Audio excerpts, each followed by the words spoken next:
Bom dia, pessoal. Bora para um papo aqui do RH Talks para a gente falar sobre planejamento. E uma das principais dúvidas que surge nesse momento e que todo RH reclama: preciso treinar meu time, preciso treinar meus líderes, mas não tenho verba, não tenho budget, a palavrinha gourmetizada para o negócio. Mas será que eu estou sabendo vender essa ideia para os meus líderes quando eu vou propor um treinamento? Para isso, tem uma convidada que é especialista e roda o Brasil todo dentro da sala de aula, falando com líderes e colaborando com o RH nessa missão de formar essa liderança para um próximo passo. Eu estou falando da Renata, que ela é sócia e facilitadora da Long Vision. Prazer ter você aqui com a gente, Renata. Prazer é todo meu. Obrigada por me receber aqui, Léo. Prazer é aí. A gente estava falando aqui nos bastidores um pouquinho sobre o primeiro passo, que é um bom diagnóstico antes de propor qualquer treinamento, que nada mais é do que a gente entender o que está acontecendo dentro daquela operação, se está num líder, se está num determinado grupo, antes de chegar. Tem um treinamento mirabolante aqui que vai fazer chover de baixo para cima. Como que hoje, por exemplo, a sua relação para coletar esse briefing, coletar esses dados, o que é importante que esse RH te traga para você construir uma trilha, um treinamento específico? Legal. Léo, primeira coisa, transparência, né? Então, quando a gente faz uma consulta de briefing, de diagnóstico, para entender o que está acontecendo, quais são as dores daquela equipe, daquela turma que vai fazer o treinamento, mesmo que o RH, ou a pessoa que está representando a parte de DHO, de treinamento, está conversando com a gente, mesmo que ela não saiba exatamente qual é a causa ou o sintoma, endereçar as dores nos ajuda a mapear qual seria a melhor solução para poder chegar também naquele resultado. Então, primeiro, entender quais são as dores, entender qual é o processo, qual é o tempo que eu tenho. Então, eu vou ter tempo para aprofundar, para realmente provocar uma transformação. O tempo que eu tenho é para uma conscientização. Então, alinhar as expectativas, o que a gente vai conseguir entregar com o que realmente a empresa consegue naquele momento oferecer também, e quais são os resultados que a gente consegue garantir a partir daquilo. Porque isso também vai ajudar o RH a mensurar a eficácia desse treinamento, trazendo aí o desenvolvimento daquelas competências que normalmente são as competências que eles estão buscando para aquela turma, para aquela equipe ou para aquele líder específico. Gostei bastante do ponto de você entender o cenário interno, entender o cenário da empresa. Eu provoquei esses dias sobre não é uma palestra de 1 hora que vai mudar a sua empresa. Não é chamar aquela pessoa midiática, um global, para fazer uma palestra de 1 hora que vai mudar a cultura, a realidade da sua empresa. Isso. E o outro ponto que você traz de sentar com os líderes, de entender o que está acontecendo, entender o cenário mesmo. Porque cada empresa funciona de um jeito diferente. Por mais que a gente viva na era do as a service, que tem tudo pronto, mais ou menos, precisa ser customizado para aquela realidade, para que faça sentido.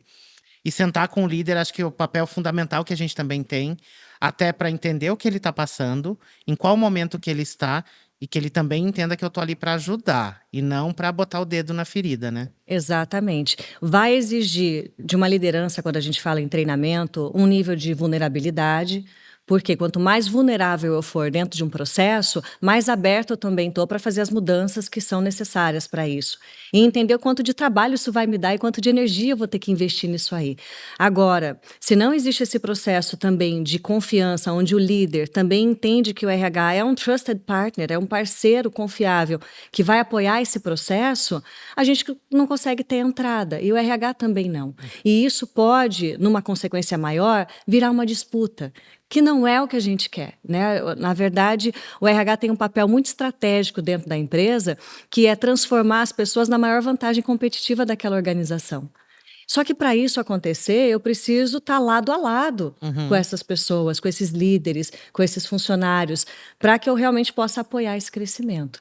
É uma conversa que precisa acontecer internamente e que também a gente pode trazer por treinamento para fazer com que isso se torne até uma quebra de silos, muitas vezes, dentro da organização. É muito isso, assim, a gente vê estruturas muito rígidas ainda dentro das empresas. Por mais que a gente esteja falando de metodologias ágeis, de várias quebras que estão acontecendo, e eu sempre falo isso: São Paulo é uma bolha.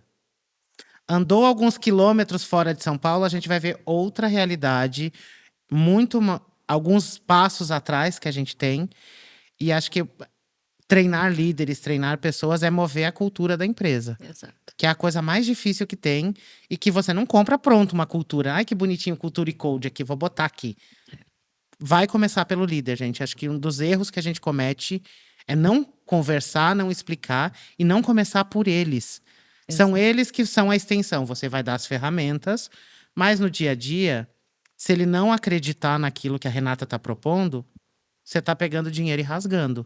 Então, Exato. converse com seu líder, parta da alta gestão, muitas vezes, que é lá que você tem que explicar, muitas vezes, que o processo demora 2 meses, 3 meses, que a Renata não vai aparecer uma horinha lá falando: oi, gente, liderança é isso ou aquilo, e na semana seguinte vai ser uma nova empresa, tudo bonitinho. Vai demorar tempo, né? Tem um tempo de maturação. Comportamento a gente não muda de um dia para o outro. E por que que eu falo sobre comportamento? Comportamento é o que precede qualquer resultado que eu quero ter na minha vida. Isso é geral, tanto na minha vida pessoal quanto na minha vida profissional.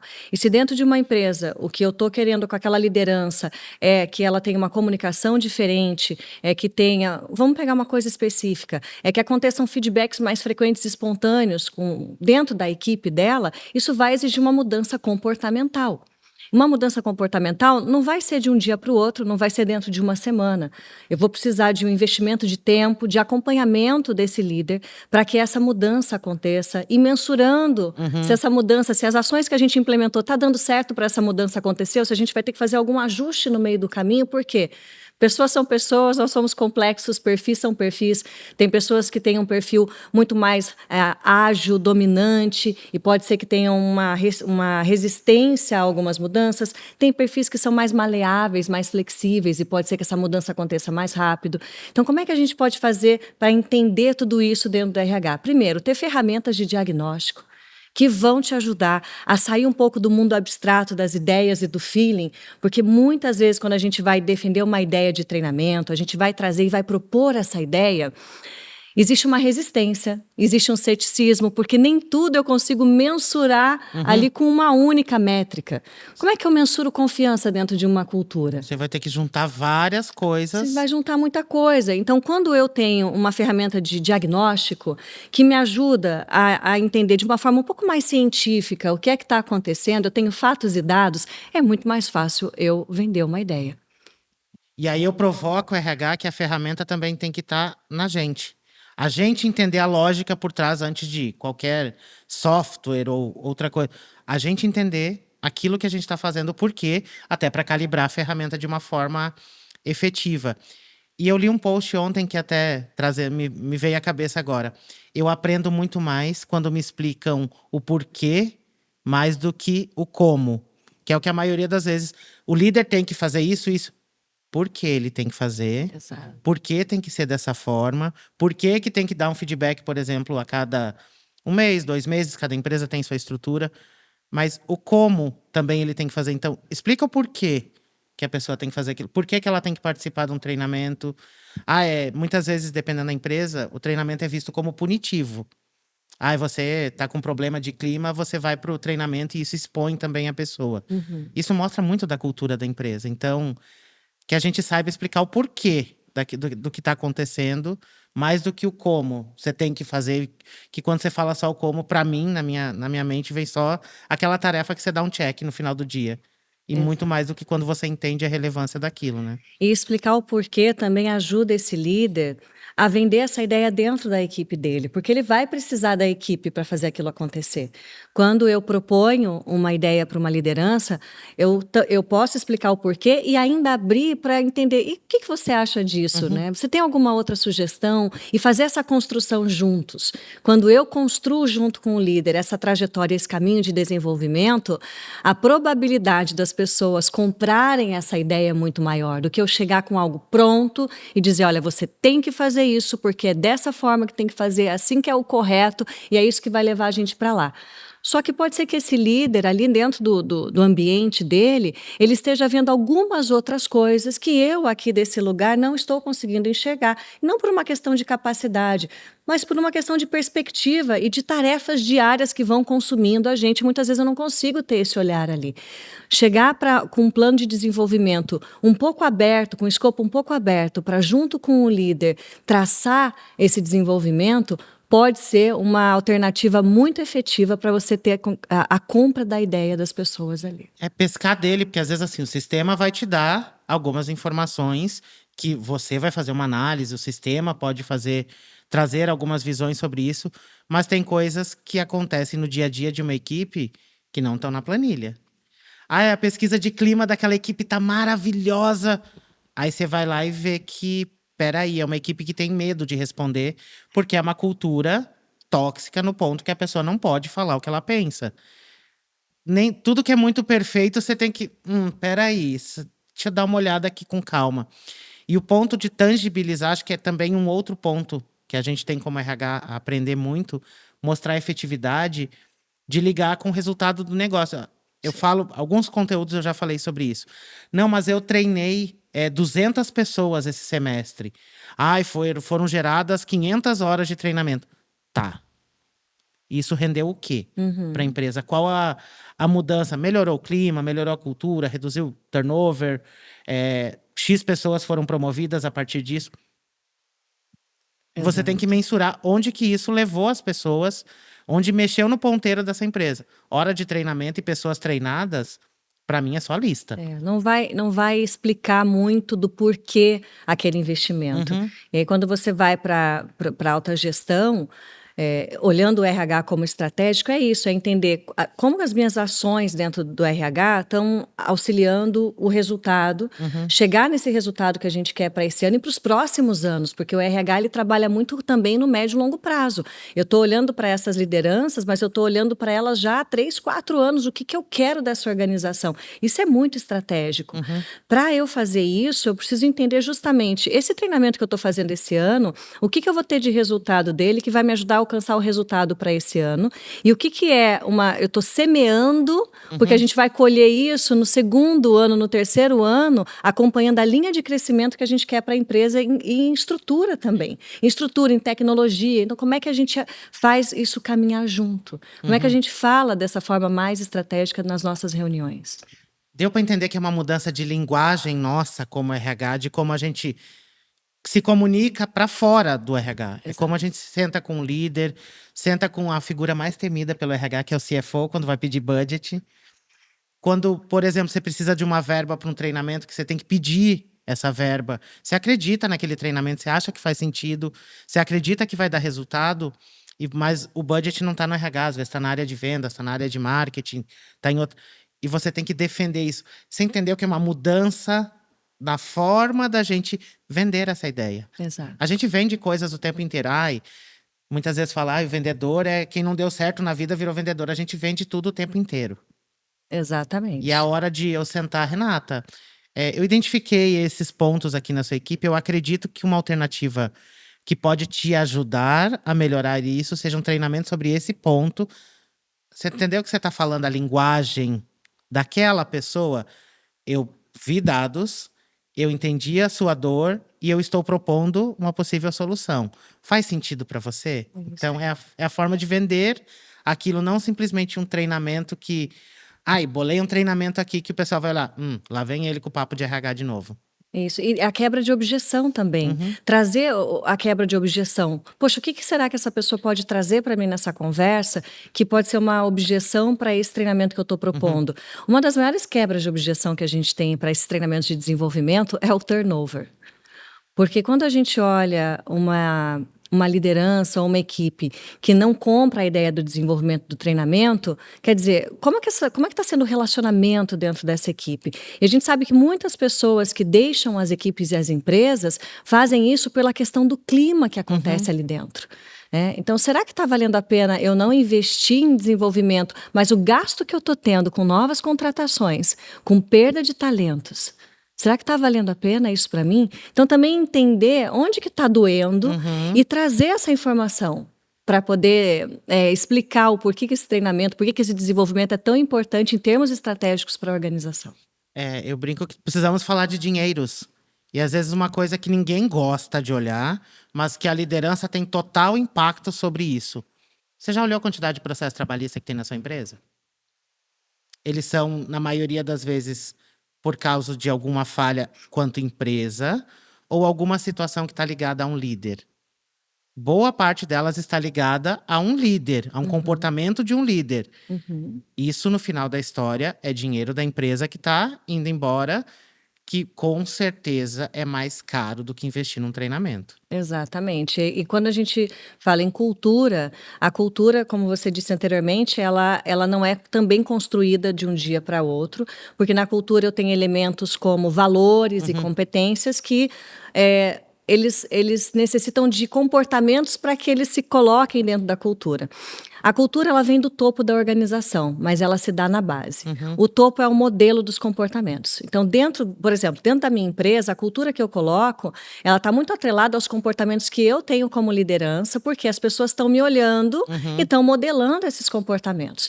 Por isso que o desenvolvimento, a compra do desenvolvimento, ela vai para todos os níveis da organização e deve começar com uma preocupação muito grande da alta gestão em como eu sou o agente da minha cultura.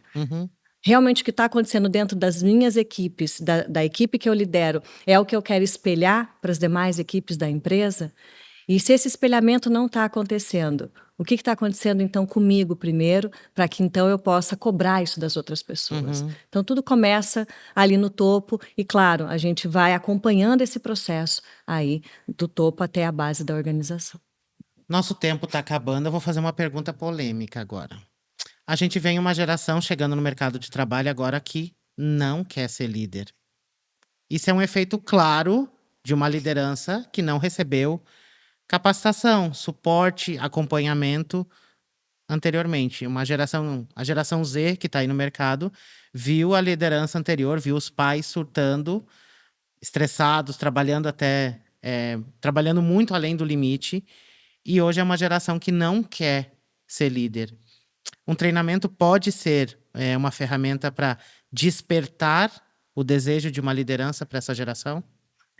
Um treinamento ele pode ser uma conscientização e um autoconhecimento, onde, como você disse, se eu, como uma pessoa dentro de uma organização, não quero ser líder por experiências passadas, eu preciso primeiro entender o peso desses vieses na minha vida e na minha tomada de decisão. Um treinamento pode me ajudar a entender isso. Ressignificar a liderança, eu acho que é esse o ponto. Eu falo que são 3 pilares que hoje eu acredito como... A galera fala muito de futuro do trabalho, eu gosto de debater o presente. Que o passado nos trouxe até o presente vai nos levar para o futuro. Sim. Os grandes gaps que eu enxergo são comunicação, liderança e quando a gente fala, aí o terceiro ponto é o conhecimento mesmo. Que assim, a gente não comunica muitas vezes da forma correta ou parto do princípio que a pessoa entendeu. A liderança foi uma liderança que cresceu muitas vezes alçando questões financeiras e não propriamente querendo ser líder. E então isso impacta muito dentro da empresa e traz esse impacto que a gente tem hoje. Hoje de manhã eu estava olhando um conteúdo também. Se a gente rodasse aquele Undercover Boss, que rodou há uns 10 anos atrás, eu acho, na TV americana, se a gente rodasse no Brasil hoje, como seria? Talvez é um ponto que muitos se levam, tenham que...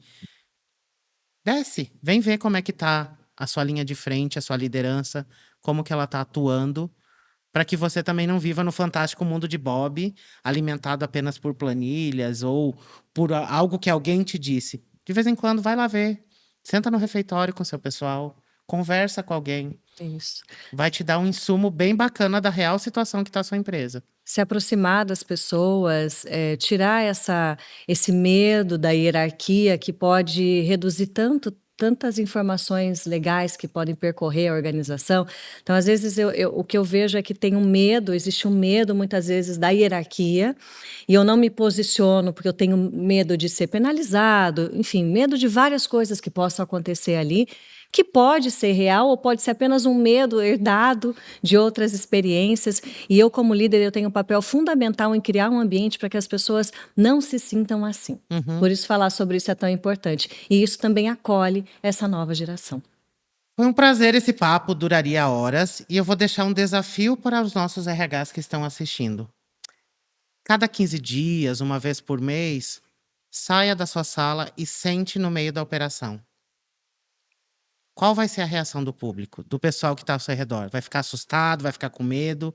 Eles têm que te enxergar como alguém que está ali para ajudar. Então, saia da sala, não fique só Perfeito. pelas planilhas, sente lá no meio, converse com os líderes, seja um parceiro para a gente reduzir essa área de atrito entre RH e liderança, para que a gente consiga trabalhar em cima de problemas e não em cima das causas, desculpa, e não em cima dos problemas. Entender onde que tá, e para mim é fundamental a gente capacitar cada vez melhor os nossos líderes para que a gente tenha a sustentabilidade do negócio e não simplesmente a gente ficar apagando incêndio, contratando, contratando, demitindo, demitindo, contratando. A gente consiga ser realmente aquele RH estratégico que todo mundo fala, mas que poucas empresas deixam que o RH seja de verdade. Então, quero te agradecer pelos insights. Quem quiser saber um pouco mais, continuar essa conversa, vai lá no LinkedIn da Renata, procura a Long Vision para entender um pouco mais. Tem bastante coisa que vocês postam na página da Long Vision, inclusive coisas que eles fazem no Brasil e no exterior. Então, obrigado mais uma vez, Renata. Obrigada, Léo. Obrigada por essa oportunidade e por dar voz a esse tema que é tão importante para o desenvolvimento das nossas empresas, das nossas organizações, da nossa sociedade como um todo. Obrigada. Fechou, pessoal. Então a gente volta daqui a pouquinho com mais um papo aqui do RH Talks. Até mais.